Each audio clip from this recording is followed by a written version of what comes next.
Ya, salam alehem, bisem hamasea, selamat malam, salam sejahtera untuk kita semua.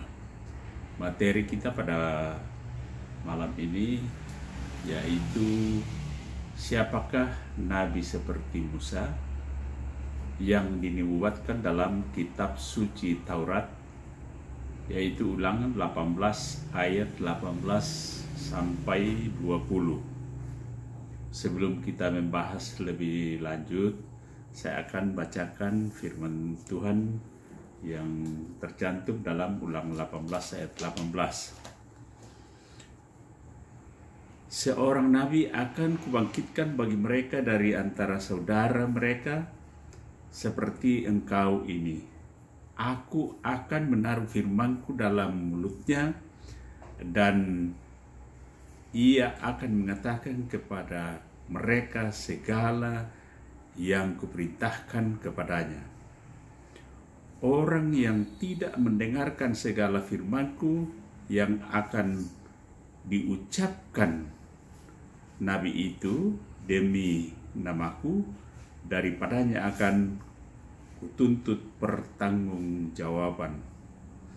Tetapi seorang nabi yang terlalu berani untuk mengucapkan demi namaku perkataan yang tidak aku perintahkan untuk dikatakan olehnya, atau yang berkata demi nama Allah lain, nabi itu harus mati. Demikian firman Tuhan. Dari firman Tuhan tersebut, dari saudara kita dari sebelah, dia menyalahpahami bahwa Ulangan 18 ayat 18 sampai 20 itu adalah dinubuatkan untuk nabi mereka. Ya, tapi itu sah-sah saja. Ya, itu menurut pendapat mereka.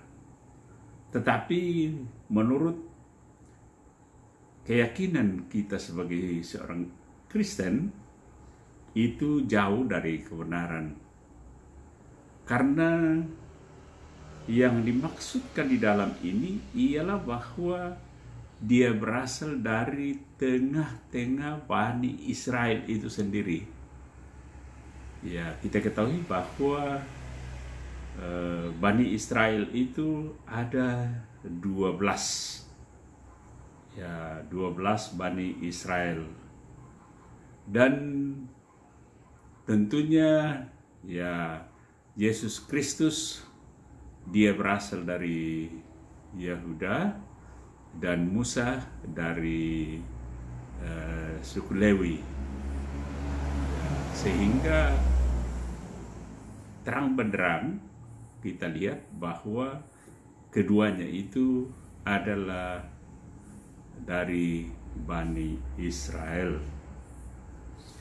Tentunya ada beberapa fakta yang mendukung alasan kita bahwa yang dimuatkan itu adalah Yesus Kristus sendiri. Pertama ialah pada masa bayi, bahwa pada Musa pada masa bayinya, yaitu pada pemerintahan Firaun di Mesir, Musa disembunyikan di dalam sebuah peti pandan, dibawa ke sungai Nil atau Teberau. Juga hal yang dialami sama dengan oleh Yesus Kristus pada masa pemerintahan Herodes, di mana pada pemerintahan Herodes dia mengeluarkan instruksi bahwa semua anak yang berumur di bawah 2 tahun itu akan dibunuh. Oleh sebab itu, Yusuf, Bunda Maria bersama dengan Yesus, dia ke Mesir pada waktu itu untuk menghindari pembunuhan tersebut. Yang kedua, dari silsilah keturunan, bahwa baik itu Nabi Musa maupun dari Yesus itu adalah sama-sama dari keturunan Bani Israel, di mana Musa dia dari keturunan Lewi dan Yesus Kristus dari Yehuda. Oleh sebab itu Yesus digelar sebagai singa Yehuda. Yang ketiga, Musa dan Yesus langsung bertatap muka. Bahkan Yesus sendiri itu adalah firman yang berinkarnasi atau bernusul menjadi manusia lewat perawan Bunda Maria.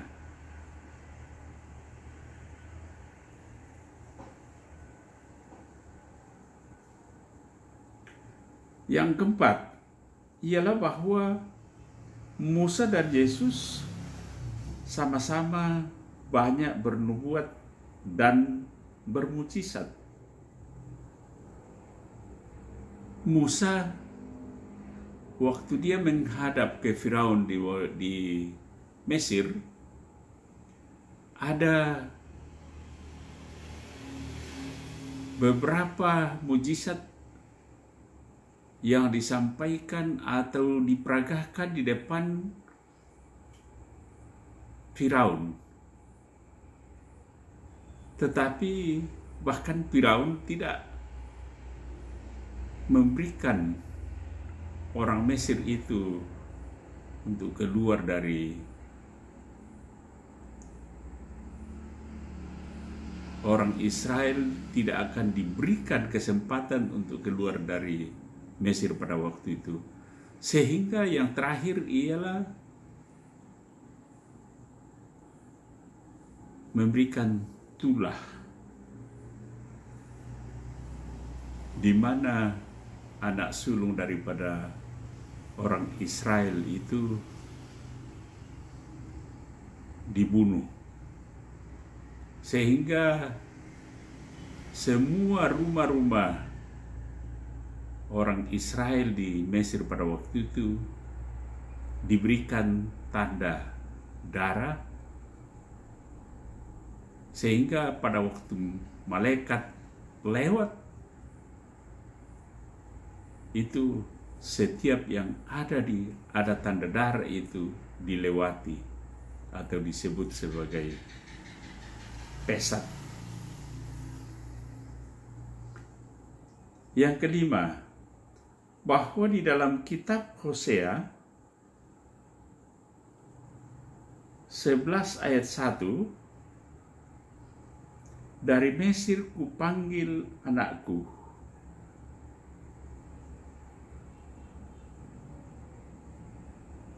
Dan itu kelihatan bahwa Musa sebagai Nabi Exodus, dia ditugaskan oleh Allah untuk mengeluarkan atau membawa orang Mesir, orang Israel dari Mesir tempat perbudakan.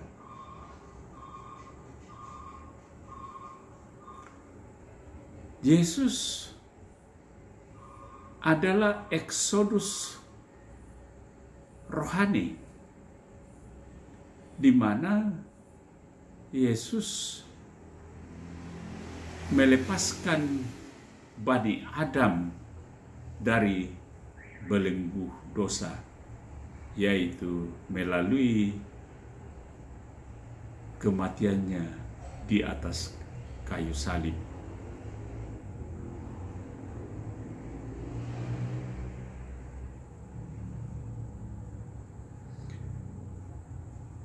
Musa membawa orang-orang Mesir, orang-orang Israel dari tanah Mesir, yaitu tanah perhambaan secara jasmani,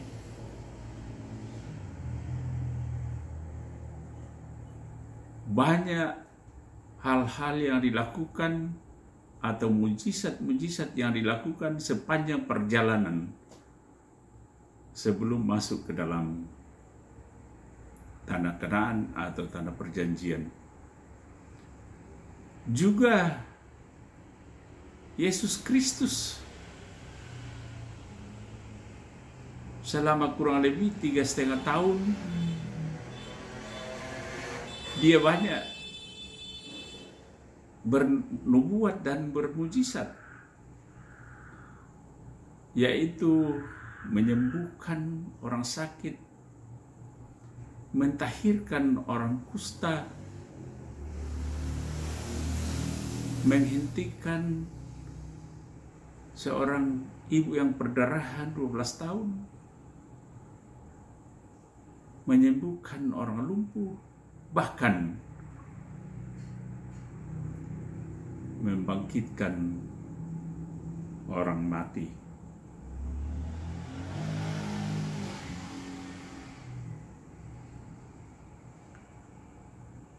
Paskah yang diperingati pada masa Nabi Musa ialah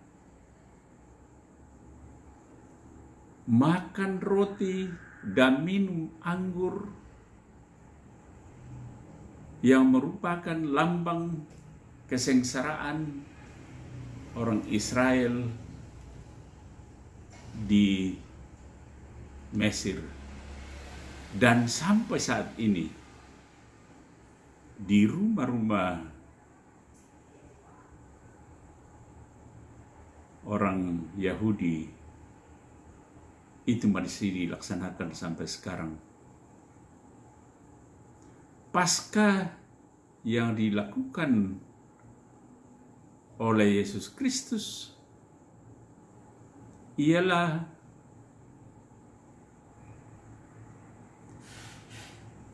setiap umat Kristen yang mengikuti Paskah, di mana roti dan anggur adalah merupakan memperingati pelepasan dosa manusia akibat belenggu dosa dari iblis alaihi laknat. Korban penembusan dosa pada masa Nabi Musa, bahkan sampai pada saat penghancuran bait suci yang kedua, yaitu tahun 70 Masehi oleh Jenderal Titus, mereka mempersembahkan korban domba tidak bercacat sebagai penebusan dosa.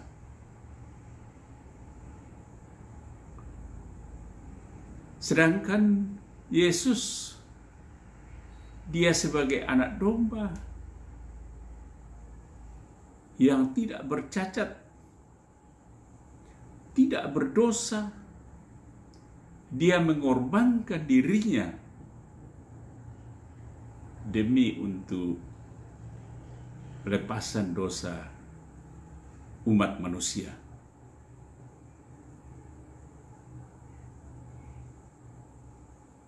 Imam Nabi Musa, dia sebagai imam karena dia adalah turunan dari Bani Lewi bersama dengan Harun. Sehingga waktu pembagian warisan di tanah Kanaan, mereka tidak mendapatkan lagi warisan berupa tanah, tetapi mereka atau keturunan tak harum ini diberikan hak untuk mengelola persembahan persepuluhan, kecuali di samping bait suci pada waktu itu diberikan hak untuk suku Lewi.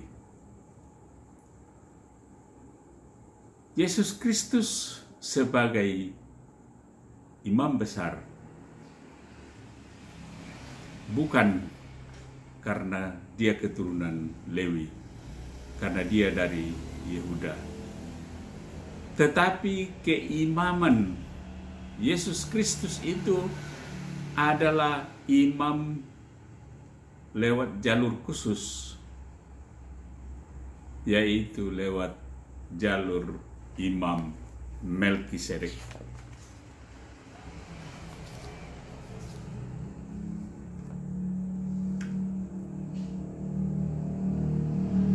Musa setelah ada di Gunung Nebo, di mana Allah memanggil Musa dan dia memperlihatkan tanah Israel. Musa tidak menginjakkan kaki masuk di tanah Kanaan, di mana pada waktu itu diserahkan kepada Yosua. Musa meninggal pada umur 120 tahun di Moab, yaitu di Bet Peor. Waktu bangsa Israel sudah menguasai Kanaan, mereka mencari kuburan Musa dan mereka tidak mendapatkan. Bahkan sampai sekarang mereka orang-orang Yahudi masih mencari, tapi sampai sekarang mereka tidak mendapatkan tulang belulang daripada Nabi Musa itu. Yesus Kristus waktu meninggal di kayu salib, di mana mayatnya diturunkan oleh Yusuf Arimatea bersama dengan Nikodemus setelah meminta kepada Herodes untuk dikuburkan pada kuburan Yusuf Arimatea yang belum pernah dipakai. Tetapi 3 hari kemudian Yesus bangkit dari kematian. Berarti juga hanya bekas kuburan yang ada. Tidak ada kuburannya di dunia sekarang karena dia sudah naik surga. Di dalam perjalanan Yakobus, Petrus, dan Yohanes bersama-sama dengan Yesus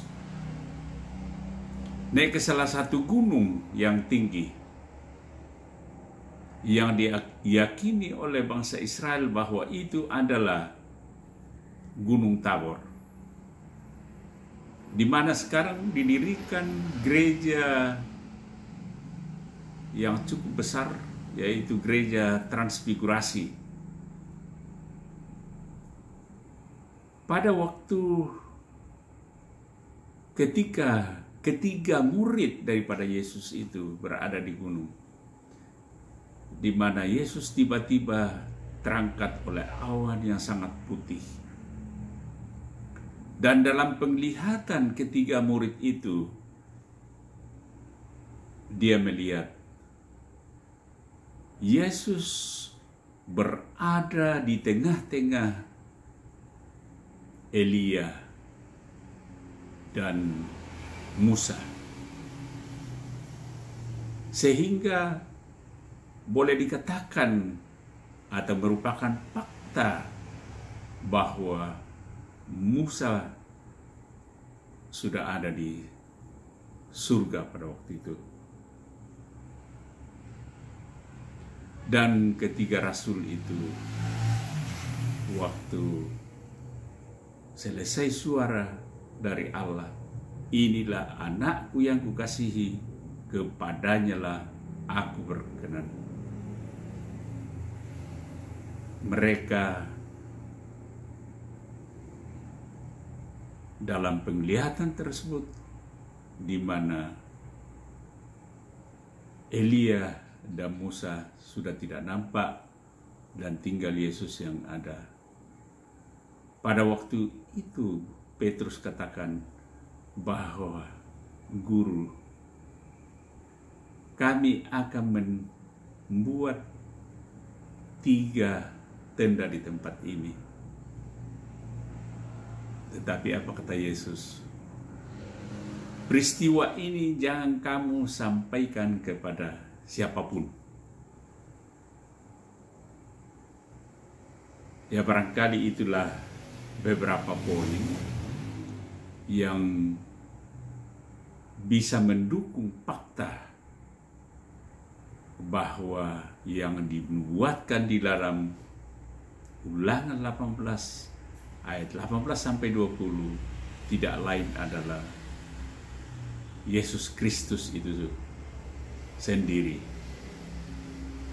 Dan sebagai closing statement, saya akan membacakan firman Tuhan dari Ibrani 1 pasal 1 ayat 1 sampai 2. Setelah pada zaman dahulu Allah berulang kali dan dalam pelbagai cara berbicara kepada nenek moyang kita dengan perantaraan nabi-nabi. Maka pada zaman akhir ini Ia telah berbicara kepada kita dengan perantaraan anaknya yang telah Ia tetapkan sebagai yang berhak menerima segala yang ada. Oleh Dia Allah telah menjadikan alam semesta. Dari pembacaan firman Tuhan ini memperjelas bahwa setelah Yesus Kristus sudah tidak ada nabi lain menurut keyakinan kita orang Kristen.